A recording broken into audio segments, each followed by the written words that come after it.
begin actually telling you how I started this. I've done a lot of research on Henry Hamel's group, and I have a website about that. I for just decoration purposes, I put maps there, which I found on the internet, nothing special. Then suddenly I got an email, can you write an article about maps, the ones you have on your website?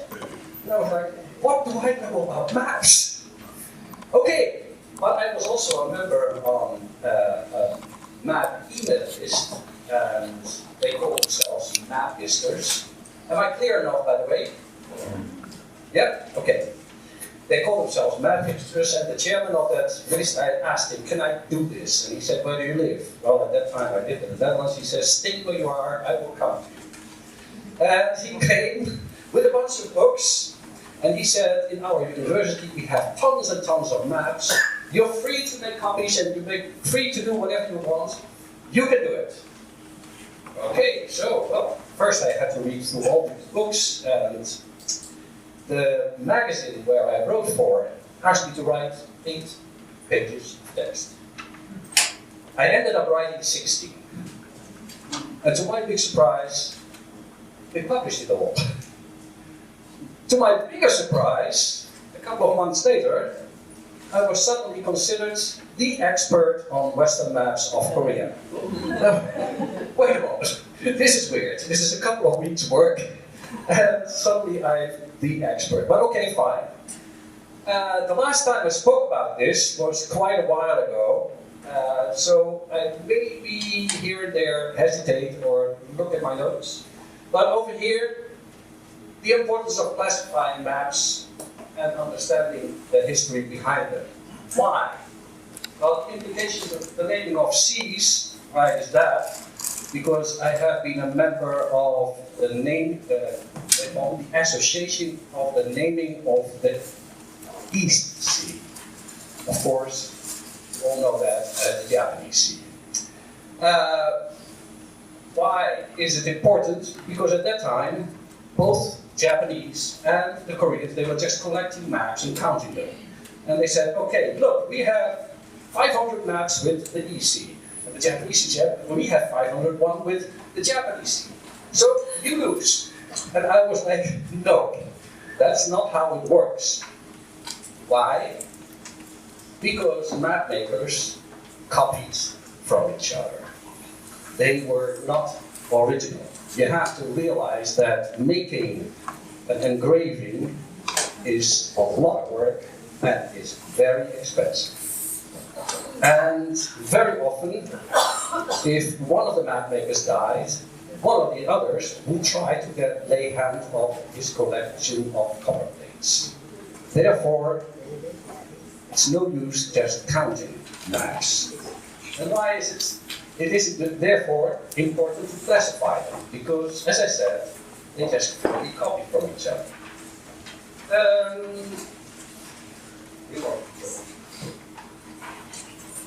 Now let me see if I do this right. Nope. Yes. Okay, introduction is done. The first Western visits to Korea, when, of course, you know, there have been several Westerners coming to Korea. The very first one was in 1885. That was, sorry,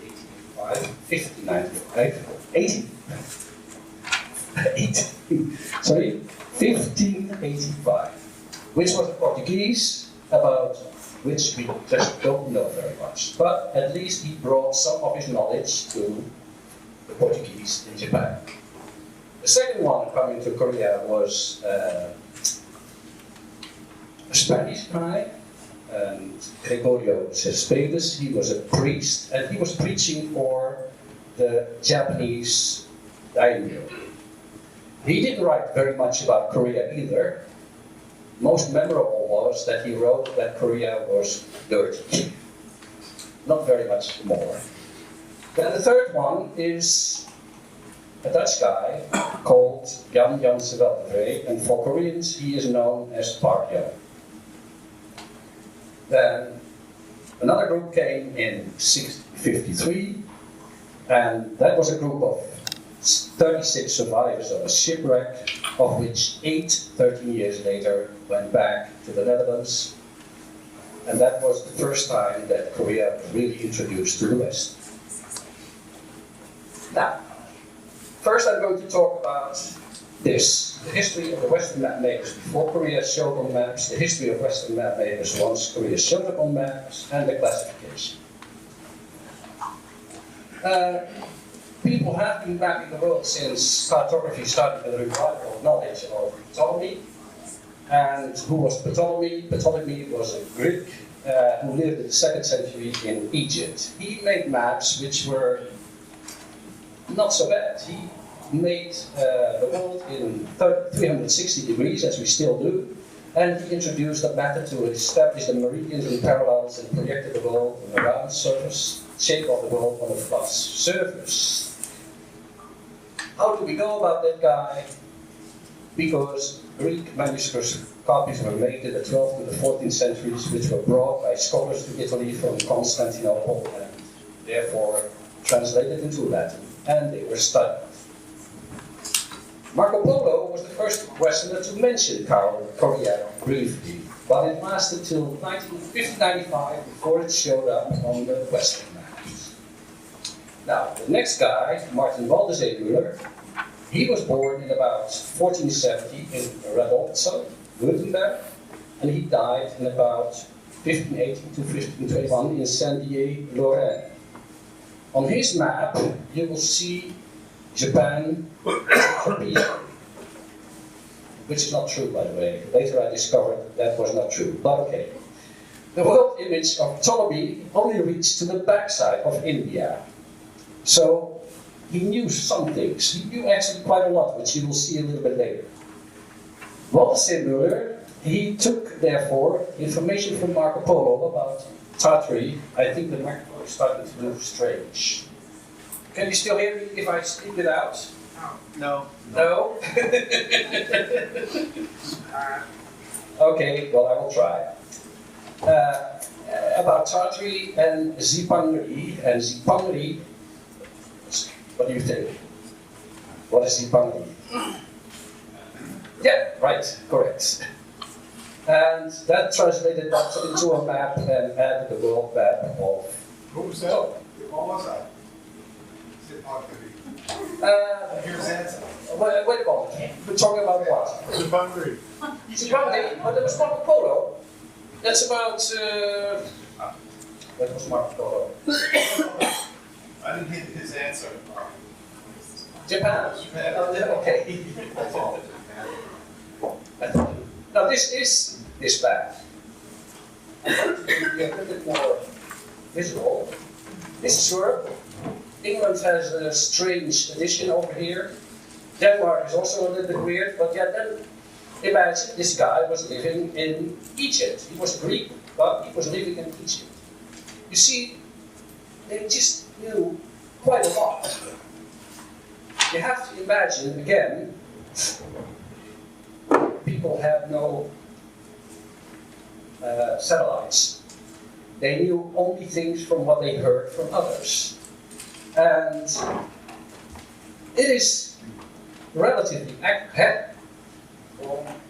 It is relatively accurate if you look at these places. Here it becomes a little bit weird. Probably this is India and this is Sri Lanka. Can I read it? No, I can't read it. This might be Vietnam. I don't know. Again, I don't have the original. I just have, and the letters, even on the original, are really small. But you see over here, China does not exist yet. Interesting is this part. Why is it interesting? They knew, of course, somebody switch off my phone. Somebody knew, they knew that there was there was a lot of land on the northern hemisphere. So they reasoned, if the world is round, and that was before people thought that the world was flat, there must be some land on the southern hemisphere as well. What it exactly was, they didn't know. Okay, now take a look at the next one. This is the other part of Vaz Dourado. And I always mistook this for Japan, but this is Zimbabwe. This is Japan. You can see Korea Ajitopseo. What this exactly is, I don't know, but it looks like a encampment of tents. But yeah, many things are nevertheless pretty accurate. This is 1522. At that time, there were already Portuguese in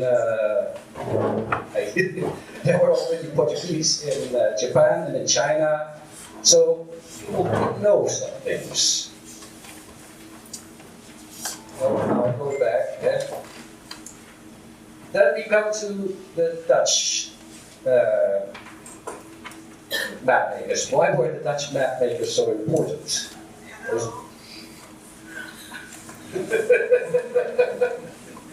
Interesting.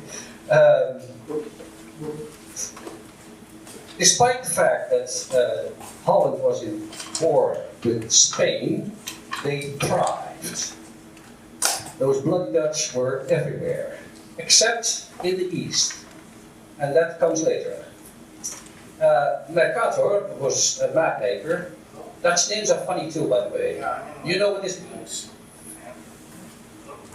Yeah, actually, his name was Kramer, and Kramer is merchant. It was Latin. They just translated their names into Latin if they knew Latin, and otherwise they just added ears to make it sound Latin. Like this one. This one was called the Vries.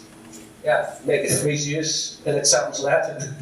But okay, he was a Dutch astronomer and a mathematician, and during his time he was already seen as the Ptolemy of his time.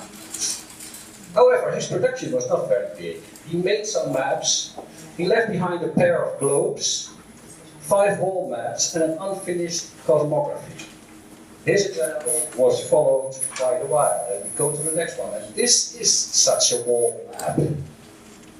And if you look here, Korea Ajitopseo. Although America is there. See? You have to realize, in order to make this photo, I have to take a table, put a chair on the table, and put a stool on top of the table, and put the map on the floor. It is huge. So therefore, you cannot see many details. Why were people so interested in maps? What do you think?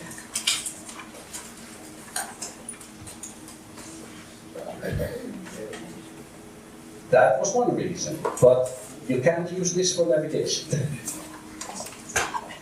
Actually, for navigation, they had different things. They had so-called portolans. And a portolan just shows the ports and the coastline. That's what they used for navigation. This was basically a newspaper. Many people couldn't read, and these maps was a kind of way for people to know, oh, this is the world. We can see what it is. And the ones who could read, for them it was, of course, much more interesting. You see, again, America, there's not much known about yet. Is it already called America? Why do we call America America, by the way, and not Colombia? Heard that? Yeah, right. Right. Everybody heard about Amerigo Vespucci? Yeah, okay, he was the one who wrote a lot, and soon people started to talk about, Amerigo. But you see, especially concerning Europe, it is pretty accurate. Even Africa is depicted pretty well. Now, this is the detail of the same map. Here you can read indeed. This is Japan. And you see, still no Korea. Still unknown lands. People haven't heard about it. And Ortelius in 1570, same thing. Anybody knows what Ortelius means? Ortelius means It's one of those Dutch names they Latinized again. Carrot for root. Just funny. Here we have Mercator Jr., the son of the great Mercator, and he used a lot of the maps his father made, and he just expanded on it. You see, he illustrated it with a ship here and there. Oh no, that's the other one. He used italics, which was quite special. After that, people started to use for a long time, till the 1900s, italics for place names. It was just nice to look at. Oh, wait a moment. Question? Yeah, sure. On this particular map, between Japan and China, what does it say? What's the sea name? Mare.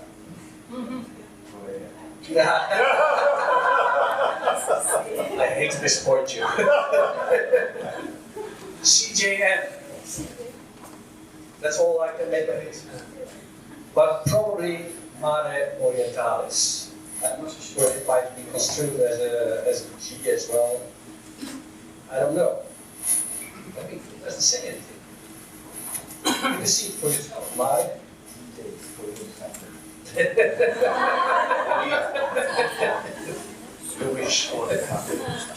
Australia is also still absent. Here you see Java and Terra.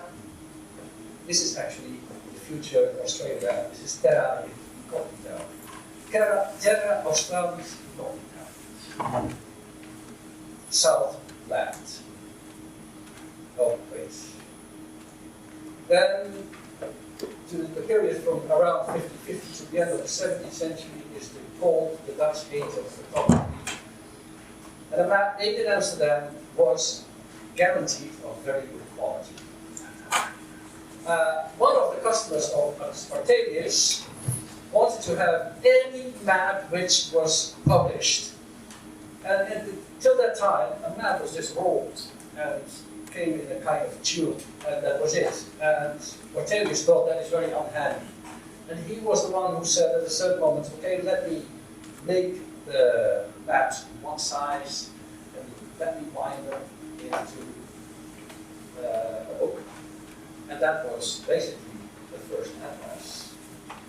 Before that, it was just a collection of loose leaves. This is Portuguese. It's called India Orientalis. You can guess what that means. The theatre, he had a map which, sorry, he called this Atlas Theatrum or this, sorry, but anyhow, that's why I refer to it as theatre. Let me see. Okay, over here you have Japan again. You see that Japan was basically shaped in the same way all the time. And also this, Java, and again, over here we have unknown land.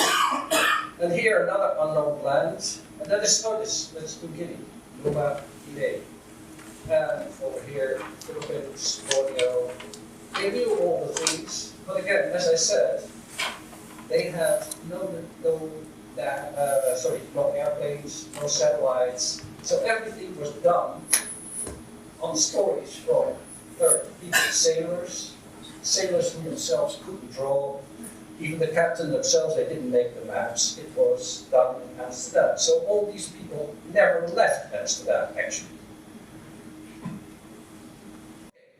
When Korea started to be shown on the map, I classified them in, how many do we have? I counted them. Okay, Vaz Dourado, that's the first one from Langeren, the Texera, Linschoten, Martini, Hamel, Whitson, Berlin, Anvil, and whatever. Why? Vaz Dourado was actually the first one who had Korea on the map. It was a Portuguese one. Unfortunately, the Portuguese were very secretive. And this map showed up very recently. It was in 1568. Let me see the next one. Yeah, that's it. This is Korea. And this is Japan. And you see everywhere Portuguese maps to show this is Portuguese territory. Remember, the world was divided in two parts, the Spanish part and the Japanese part, until they discovered the world is round after all, and they clashed somewhere. Again, probably he heard from people who have been Jesuits who have been in Japan. He heard about Korea, and the Japanese themselves, the Jesuits themselves probably didn't know very well either. And they just told him like this.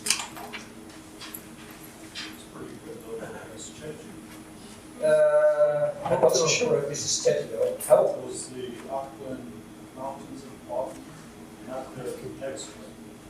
Where? Right there, no, to the left. To my left. With this. No, under the peninsula. Yeah, well, oh, that's. I'm not so sure. I'm not so sure. I'm not so sure.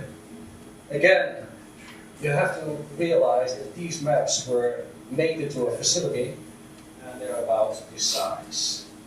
So this is an enlargement, and even on the small one, you could not really read what it says. Probably, if I go to Portugal, you see the original one, but that's not to be. Now we get into the spy story. Jan Huygen van Linschoten, here I state it simple, but he worked originally for the Portuguese in Portugal as a merchant.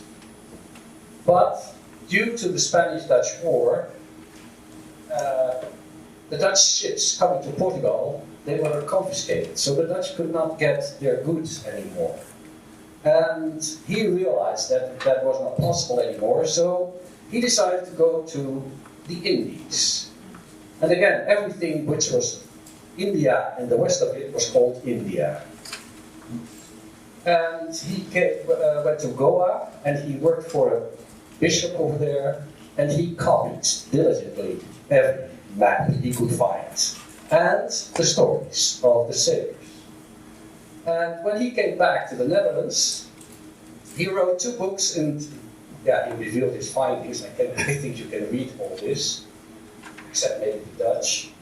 Reisgeschrift van de navigatie der Portugaloiërs in Oriënten, or loosely translated, the travel document of the navigation of the Portuguese to the Orient. And the next one, Itinerario Voyage, of de schipvaart van J. van Linschoten naar oost of Portugaals-Indiën. Again, the guy who made the maps for this book was called Van Langeren, and he also published Asia Nova Descriptio, or Asia Newly Described, in 1598. Now we can laugh, because this is the map he came up with. What did I do? What did I do? He's here. Okay, over here you see that. Yeah. This map is in such a way special that north is that way, south is that way.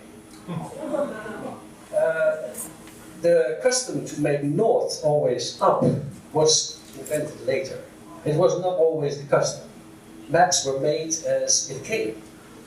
This is Korea. Yeah. It's an island. Maybe not so strange. I will show you that later. But okay, again, most of his stories he had from the Portuguese or from sailors. Notably a guy called, oh wait a moment, detail. Costa de Corea, Isla de Corea, and this is interesting. Who speaks Portuguese? Who knows what this means? Yeah, right, the island of thieves. Why? Probably the Portuguese had some bad experiences. Maybe in Chejudo, because Chejudo for a while was called Islas dos Ladrones. And why was it called? Yeah, again, they just gave names to everything. Koreans won't be happy with this either. But probably it's not Kok though. I don't know how that name comes there. Fukushima, that's possible, yeah. Tsushima, yeah. But easily mispronounced for it. Okay, so it wasn't strange that the Westerners thought that Korea was an island. In Japanese and Korean maps, the two rivers at the north, they were also depicted too wide. And only the Baekdusan was connected to China. And here I have some examples. You see those rivers are pretty wide.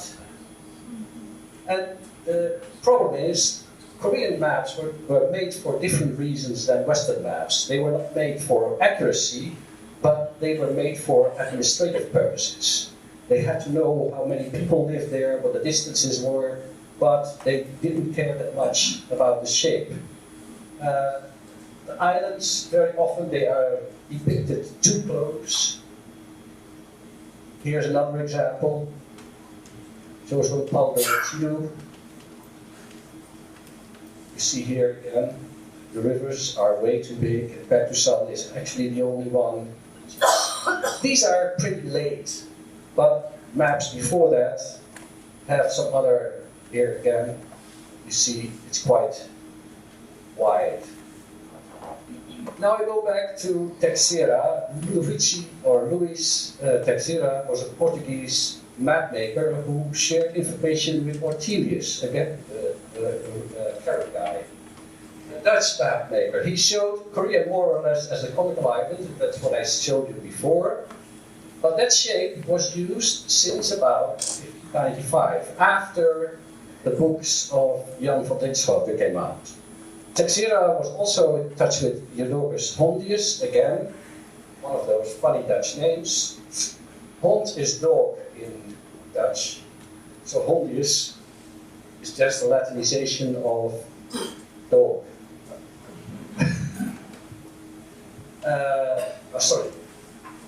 Neo-Latin, because it's not Latin at all. Okay, the resources of Teixeira are probably based on the work of Jesuits, but unless new documents show up, we will never know for sure. You see that here you see again Korea, and this shape was basically used for a long time. People realized that Korea was a peninsula and nothing more. The name Korea is also worth mentioning. Why do we say Korea and not Chosun?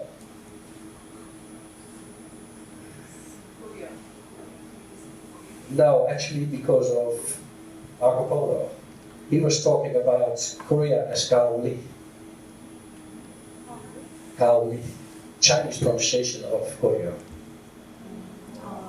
And Kaoli, the Portuguese, they have the surname Korea. It's a common surname in Portugal and also in Italy. No relation to Korea, but since they were familiar with the surname, they heard Korea.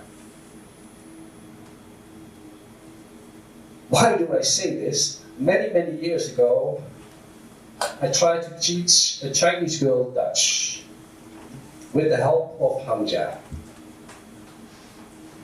And at a certain moment, we came to the character of grass.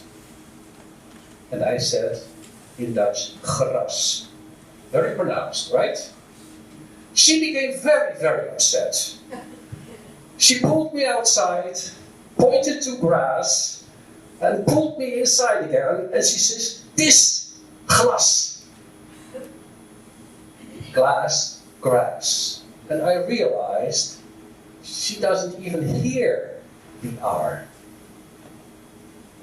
People hear what they are familiar with. I have the same problem in learning Korean. Sometimes I hear something and I think I can write it down, but I can't. Just because I hear, I'm not used to certain sounds, I hear it differently.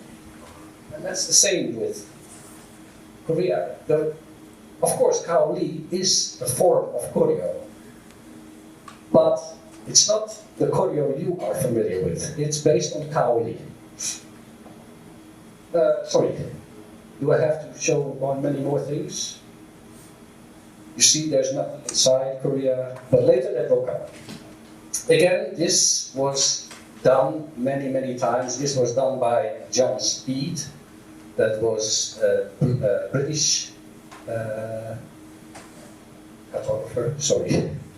And he was very much in touch with the Dutch cartographers, and yes, he copied a lot of material from them, as usual. Now, Brother Anthony, how is your Latin? Can you read this? No, you can't. Okay. I remember. I don't remember that much from my Latin, but Corae, Video Geris, Kaoli, Japonicibus, Cordis, Coreus, Dicitur, Ke Ansit, Insula, Opras, and come on, but then I get lost. But here you have a cow.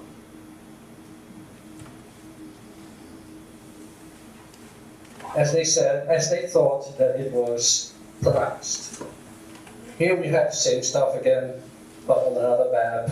Again, it also shows that they just copied a lot from each other. Korea indigenous Kaoli, that means locally known as Kaoli. By the Japanese as Korais. It's an island which is connected to the mainland. And then I get lost. My Latin doesn't go that far. Oh yes, maybe the last one. It's still a barbaric country. Also not nice. Not flattering. And again, you see that this was copied widely over and over again. This is peculiar because of this. Anyone remembers to what that refers to? Yeah, it's a crucifixion. Why? Yeah, it's persecution, yes, right. Hideyoshi at a certain moment was so fed up with the influence of the Portuguese that he crucified he chased the Portuguese out, but anybody who stayed, or any Japanese who was converted to Catholicism, was crucified. That's what this refers to. Manuscripts. Manuscripts is a special category since they are unique. Of course, there's only one of them. And only in rare cases they were published, and we can see that they used other researchers for the maps, most likely local resources. Here are some of the examples. This is from an Italian map maker. Maybe you know the guy as Jerome de Angelis, but his original name was this. Here you see very briefly Korea. Yes, it does, here. Yeah, Korea. Now you may wonder about this, but I will explain that later. This is America already.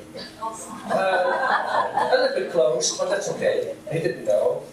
This is Matthijs Kwast. And now I come to the story why there is a lot of land. You know his name, Tasman. He discovered Australia. And just before they went to Australia, they came here. And the weather circumstances were very bad. And there was a lot of fog. And they thought they saw a lot of land here. And because of the fog, they eventually returned and went on to discover Australia, the unknown land. Again, Korea, maybe this is Jeju-do, I have no idea. It doesn't say anything. And what this is, I don't know either. Probably China. But this is what you call a portolan. Basically, he just followed the coastline. And what is inside, he doesn't show. This is from Isaac de Graaf, is also a Dutch guy. He never left the Netherlands, but he made a manuscript, and probably from that made a better map. This is Korea. Not that bad, actually, if you think about it. Yeah? the shape is better than the triangle, so it's not so bad. Japan is a mess, but okay. I'm not so sure. Yeah, I can't read it. Again, the examples where I have this from were too small and I can't really tell how and what. This is a British guy who made a map. And of course, you can read this. The island of Japan, if it be an isle, if not only one, but many, for the coast is continued with many islands, stands like a broken wall, and the several falls of fresh water brooks and rivulets descending from the upper grounds with their mixed interweavings, both from sea and land, make a numerous crowd of pretty isles. The most spacious and wealthy whereof is Japan, by the natives Nippon formerly said to be comprehend 53 kingdoms. Okay, but here you see indeed Corea Island again. Can I read this? No. I was curious what to find here. Then Jansonius. Jansonius made a slightly different type, together with Jodocus Hondius. Jodocus Hondius was born in Belgium, Wakken, and he died in Amsterdam.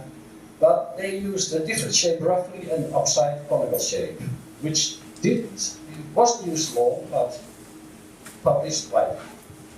Yes. This is still called Islas de la Torres. This is supposed to be Jeju, and this is the Insula Corea. Again, you see Japan is again based on the other maps, the manuscripts. Here you see the same. I'm not going to tell you all the details. You see, people copied each other over and over again. You can see the land Esso again, which appeared on the map of Tasman. And Congolese land, that's again America. Again, over and over again, until finally Martino Martini, a Jesuit who did also work for the Dutch, came up with a map of Korea, and again, in a different style. This was published in about 1655. The Dutch paid him to make a correct map. He was working on in the court of the Chinese emperor, and he was, of course, preaching. He died in Hangzhou. That's what I know. Oh yeah, here we go. Actually, I know the guy in the Dutch way as Martinus, Martini. I see there's a title here. Okay, he was born in Trento, Italy, and he died in 1661 in Hangzhou. He worked for the Dutch in China, and he received information about China, in China, of course. Johann Blau, again, one of those names. Blau is just blue. His name was Jan Jansen, and there were many Jan Jansens in the Netherlands, so he just added Blau, just to distinguish himself. He died in 1673. He printed maps based on the information Martini provided, and basically this was the first time Korea was shown as a peninsula. The funny thing is that I translated that. He had a detailed description of Korea on the back of the map. This map could be found here. Now you have to realize that these books are not small. It's not this size. If you are rich, you can buy this. There are 30 volumes, and the university, they have a safe, a special safe, only for this atlas. $300,000. You could buy a pretty house with that. But it was kind of cute, and as I said, they were not so precise with the gloves to touch it. It was okay, I could leaf through it. And I took the text on the back side and I translated it. This is the detail. Oh no, this is a roof sheet. Also Johannes Blauer. He made this. as you can see, originally it also came from Atlas. Why do we have so many loose sheets? Map dealers. Map dealers, they realize they can make a lot of money if they sell every sheet loose. So they cut maps from books, and in that way, whole books are being damaged, but yes, they make money. Again, this also a loose sheet. This is a detail. And the island of Fungma. Now, who knows what Fungma means? It's Jeju-do. What is Fungma?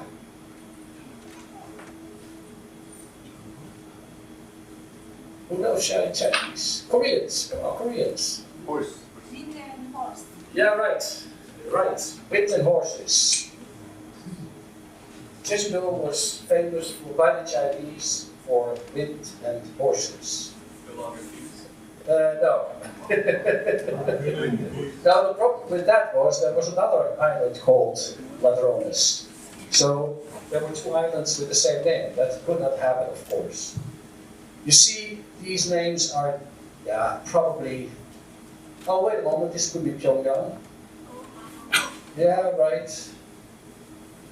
So they've heard from some place names, but that's about it. This is another detail from the same atlas. Here you see Korea, no details, but because the aim was this province. But nevertheless, you see the shape was a peninsula. Again, that shape was copied over and over again. Peter Goos over here, same shape. Roughly speaking, this is a detail. And again, he used the island of Fungma. This I can't read, too small. And we talk about Hamel for a short while. Hamel was the Dutch bookkeeper on board of a ship which shipwrecked in 1653 on the coast of Korea. They stayed 13 years in Korea and made a report about their experiences and a description of the country. And in it, Hamel says that the Koreans made the maps of their country in an oblong space, in a shape. And this was followed by some of the map makers. Where is Korea? Oh, yeah, right there. See, still the island of Fungma, but here it also says Kwelpart. Now, Kwelpart is also something. Why do we call it Kwelpart? And that was a name which lingered far into even after World War II, it was still used. Kwelpart was a type of ship, and the Dutch word Kwelpart means an agonizing horse. And it was a fast ship, but also very difficult to use. So therefore they called it Kwelpart. And we're not sure because their books of the ship are lost, the log files, but probably that ship has spotted Jeju-do, and after that it was called the island of Kwelpart. This is a detail. Here you see Ile de Fungma or this is in French. Here you're happy, Mer Oriental, ou Mer de Corea.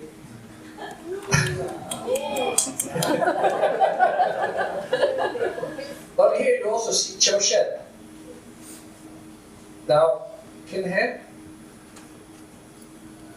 Yeah, well, again, things are not clear, right? Where you see, yeah, right, Mer de Corea.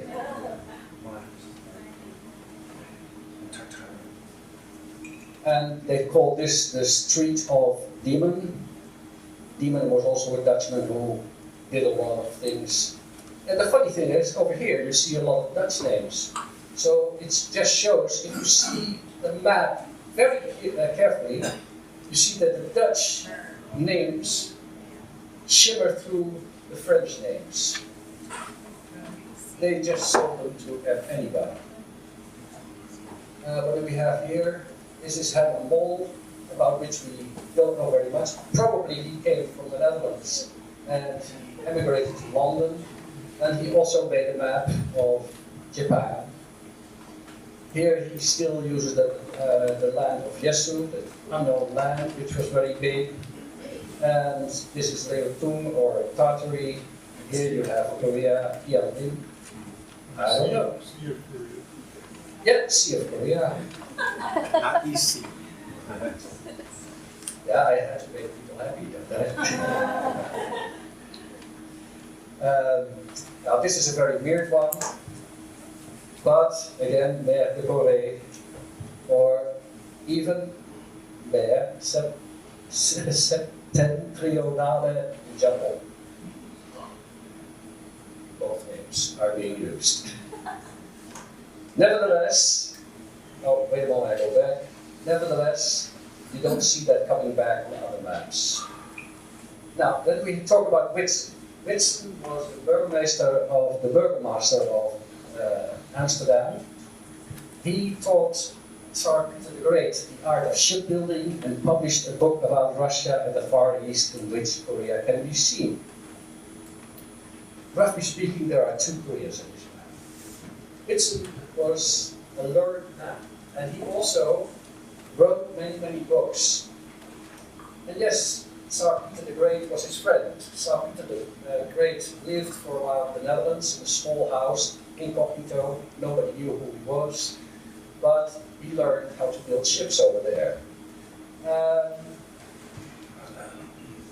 The important thing here is he also spoke with two of the survivors who came from Korea, and he made more or less a word list of Korean words and published those in his book. The only problem is those words were spread out all over his book. This is his view of Korea. This is Korea, this is Japan, and surprise, surprise, here we have the island of Chosen. So basically we have two Koreas over here. It may be that he meant with this Jeju-do, I don't know, but this is the only map on which you can see that, and it is a type. For the rest, he's pretty accurate. Then we have, okay, the Dutch era is over, finally, those bloody Dutch, let's forget about them.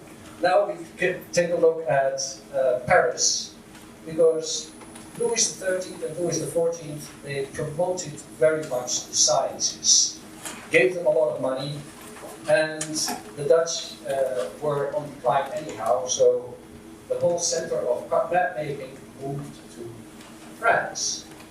And he produced atlases, Berlin, which were widely printed in Europe and in several languages in around 1746.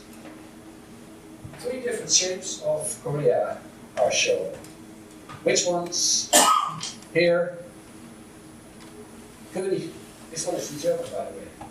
Königreich Korea. Note, Korea is written with a K. The Germans always did that.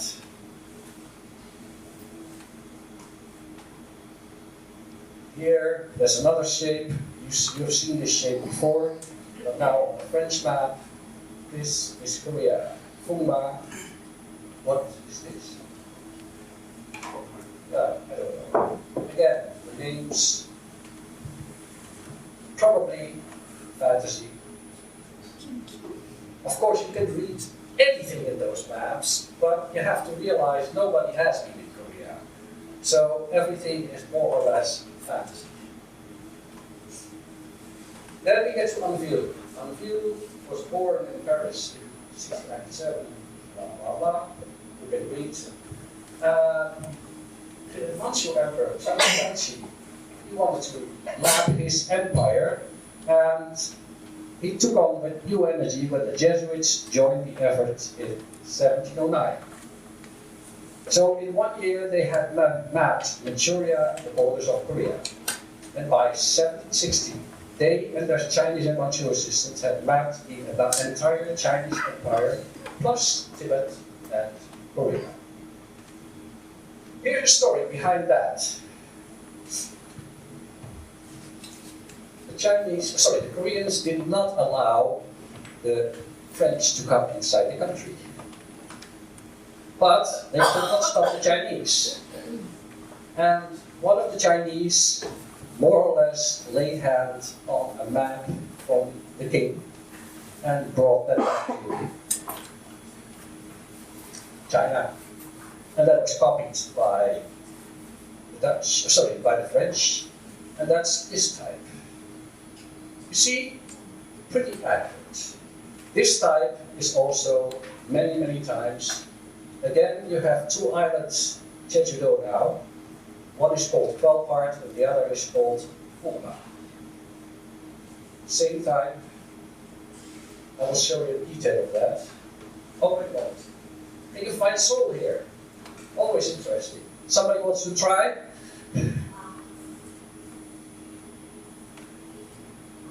I will explain to you why you can't.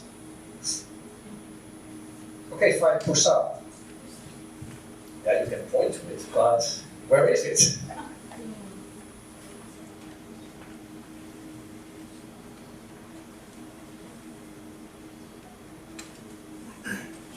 It does not exist on this map. Why not? Donghae. Donghae, yeah, right. They were familiar with Donghae. There was a Japanese mission, and therefore they knew that. Now, what would this be? Yeah, right. This is why do we have a hard time understanding these things?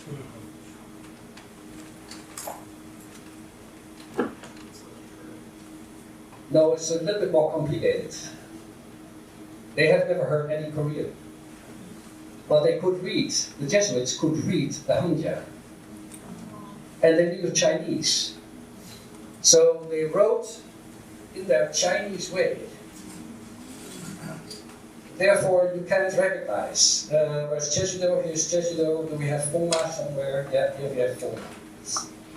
So on those maps, you see twice the island of Jeju-do. Then, yeah, again, copied and copied. You can even see that he tried, he used copper plates several times in different ways. Here you see the North Sea of Japan or the Korean Sea. But he calls this the East Indian Sea.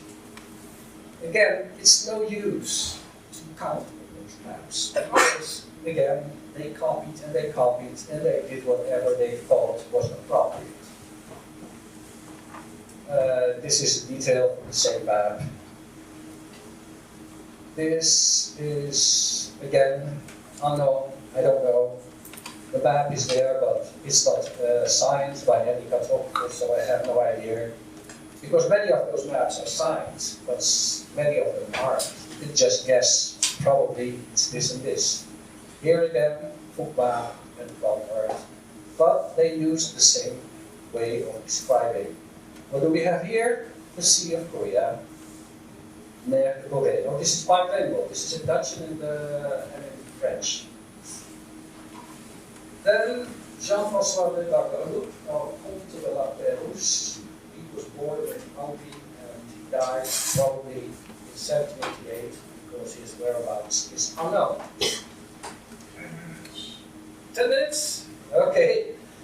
Then I will go fast. He saw Kwelpart Island and he made a portrait of that. He saw the island of Uruguay and called it after Langeren, an astronomer who saw it.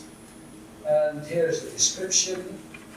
And he did not go to Jeju-do.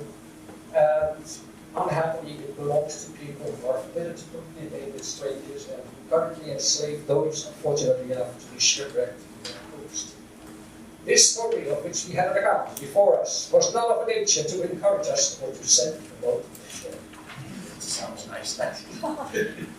So, they spotted the present Uruguay in the sea, and which, for unknown reasons, he called the Sea of Japan.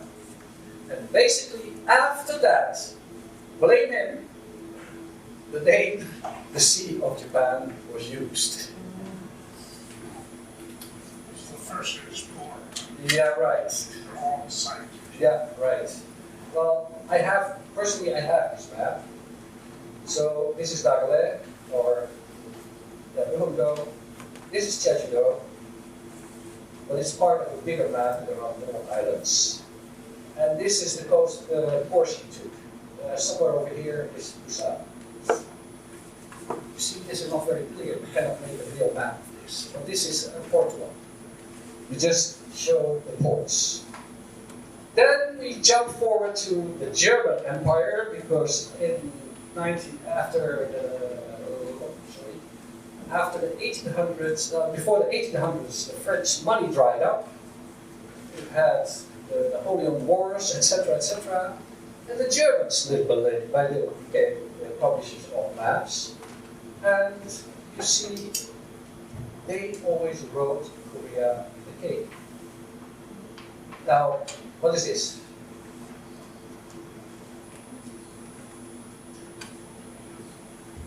Yeah, actually, there was some confusion, because Seoul, Hamel wrote about Seoul, Seoul.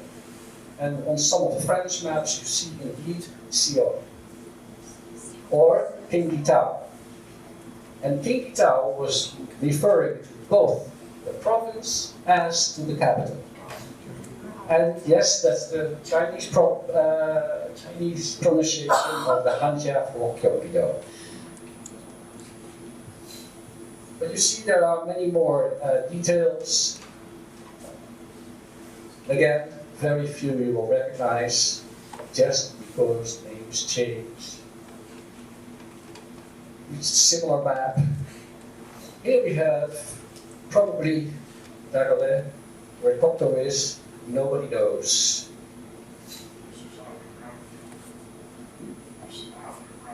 Yeah, right. Well, this is actually the first map I could find which was accurate. And this is from 1894.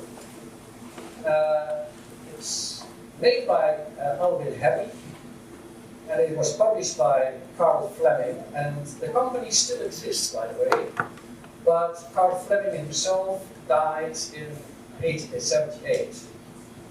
But you see over here, and you see here, Japanese is here. And you want me to make it short, this is the last map of Korea. Questions?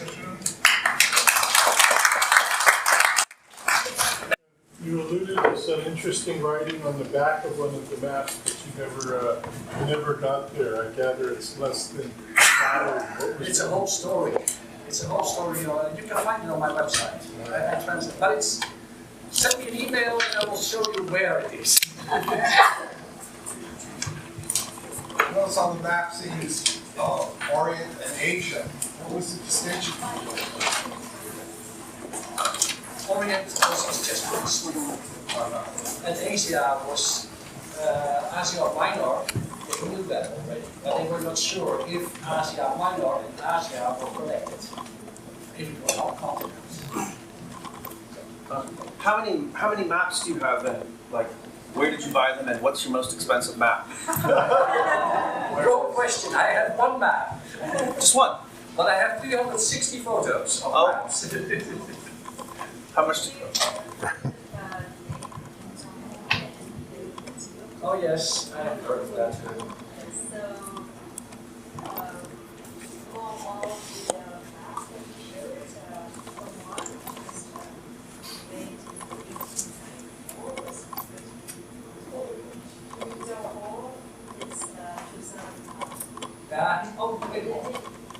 You're talking about the priest on the hill. Yeah, I know. Yeah, I know. I've seen the original sorry, the Korean professor teaching in France.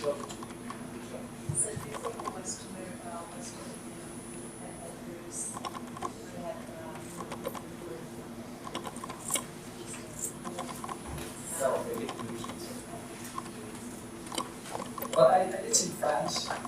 I've seen it. Yeah. I didn't use it because they didn't use it. I didn't use it because they didn't use it. I know. traveled all over the country, yes. But he was a priest. Yeah, I'm leaving. He managed to smuggle out the map, and then he went back to Korea and was killed because of his Catholicism. You didn't mention the French. The whole West Coast cities are actually surveyed by the French. Yeah, right. Yeah, Before and during the 1866. yeah, right. Yeah, listen, there are many things I didn't mention. I would say the Russians too on the East Coast. Yeah, right. I mean, basically, I don't have enough time for that. On your blog map, you said it was the first time that Korea was covered as a peninsula. I can't hear you, sorry. You said in the Blau map that Yeah. it was the first time it was mentioned as a peninsula. Yeah? But if you look down there, it says insula, which is Latin for island. Yes. Wait once. Go back. Isn't it end above it and then it's No, it was, yeah, peninsula. Oh, was there pin? I only saw the Yeah. it's sort of, yeah. Go back. It was quite It's all far. well back. Yeah, it's way back. Way back. The Chinese knew it was a peninsula, so people distant from Chinese knew also. You're right. By the way, I have a paper, and probably you can download it from the Vaz website. I also have. Okay.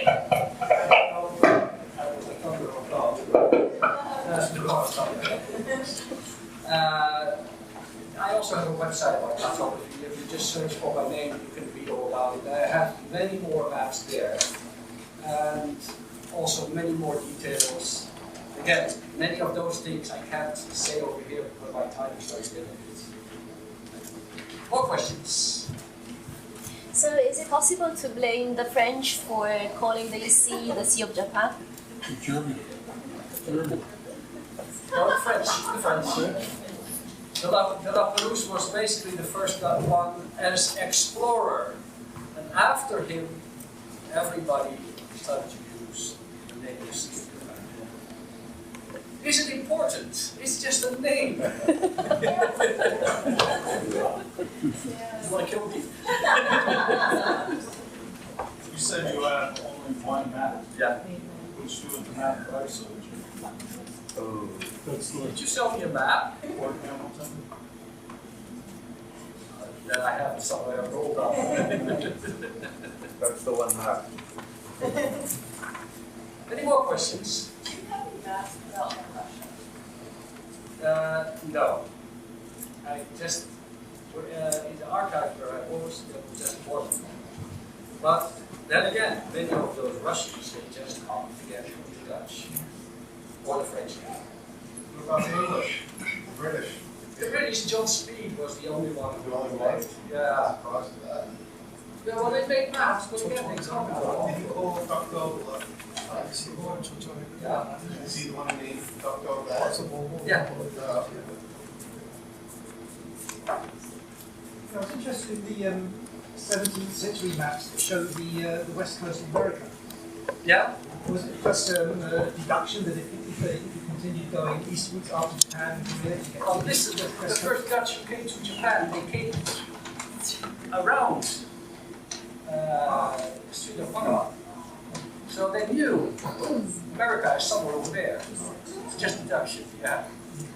Actually, there are 6 ships left the Netherlands, and only one arrived.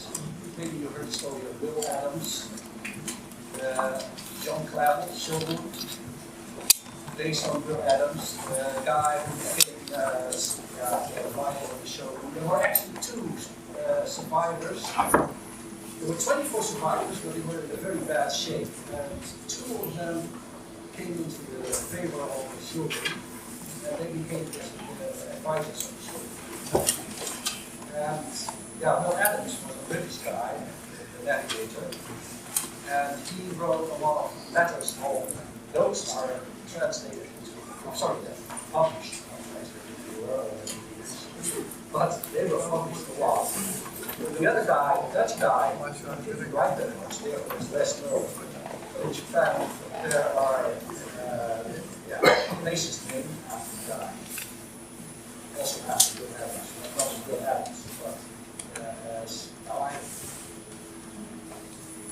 I don't know. The Japanese name for navigator. That's how it's referred to. Did you hear about the use the word Sea of Japan lately? Oh yes.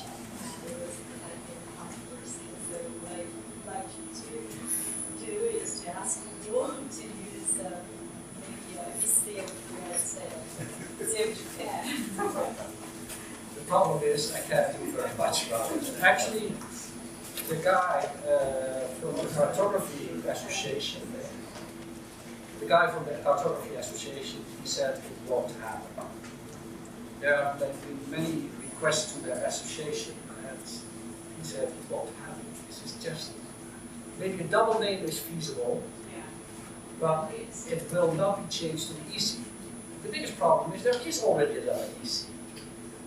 The north of, maybe the British speakers know it as the Baltic Sea, but the Germans and the Dutch know it as EC. So there are more names EC around the world. Yeah, just like with English Channel. The French down with English Channel? Are we doing, is that an issue? Oh yes, it still is. They call it, French call it paraclet. Therefore, Channel is called Channel. Yeah, it's Calais. Channel around, but okay. But the Irish Sea is the Irish Sea in Britain and Ireland. Yeah, well, same thing. I have attended a lot of cartographic seminars. The funniest presentation I saw was from a Russian guy. I forgot his name. If I look it up, I can find it back again. But he has made software, and depending on where you are, names change. And that makes sense. It makes a kind of sense. Because everywhere things are known in a different way. Even in Russia itself, some names are known by the local names and with other names. One South African guy, he also had a funny story. They asked many local people what is the name of that river. And they would answer in the local language, that's a river. And that became the official name.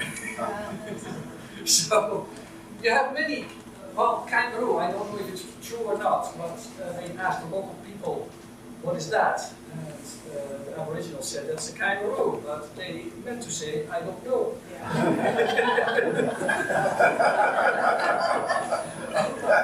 again, I don't know if it's true, but it's a good story. But those things did happen a lot, that they would ask the local people, what is this? And the local people would say, yeah, what do I know? And that became the official name. Yeah? Any more questions? You can also ask me or send me an email, whatever. You can find me easily on the internet. There's only one person who can't help it.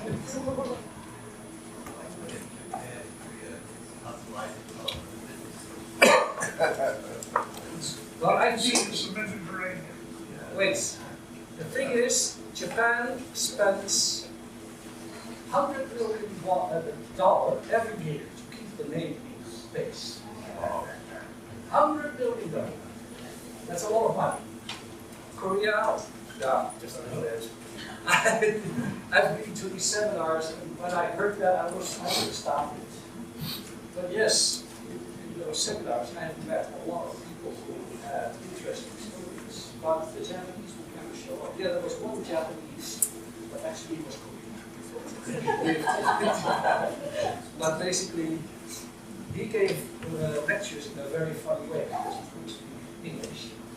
So he had his daughter record everything in English that was plugged into the computer, recording. But yeah, I've been to Washington, I've been to Shanghai, and we have had seminars here in Korea several times. And that was very alarming. It's very interesting to see how